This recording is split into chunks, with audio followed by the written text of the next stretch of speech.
মা টিপ কোথায় পারে? কপালে। তুমি কোথায় পড়েছো?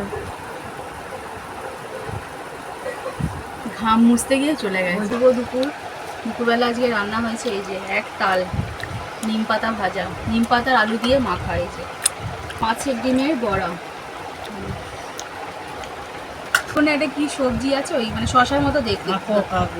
কাঁকড় কাঁকড় না কাঁকুর। কাঁকুর, যা ওই কাঁকুর পাথর মাথর কি আছে শশার মতো দেখতে।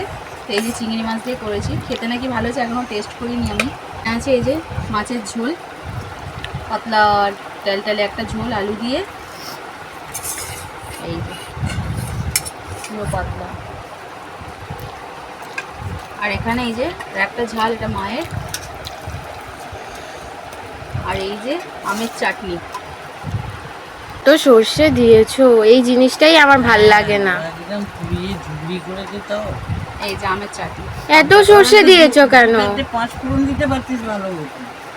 কে ভালো খেতে টেস্ট। হ্যাঁ, কত সর্ষে দিয়েছে। আচারের মতো সর্ষে তাও পুড়ে ঝুবড়ি হয়ে গেছে। আরে রামগুলো দিতে দিতেই পুরো পুড়ে গেল। আর এটা হচ্ছে পাতলা ঝোল, মাছের স্যুপ, বড় লোকের ঝোল, শোল মাছের স্যুপ। নেবেন একটু স্যুপ? একটু নিম পাতা দিয়ে ভাত খাই, যা তেকো বাবারে। খুব তেতো। কাকে বললি করলি তাকে দেখাবি। প্রচণ্ড তেতো। অসময় নিম পাতা একটু তেতোই হয়।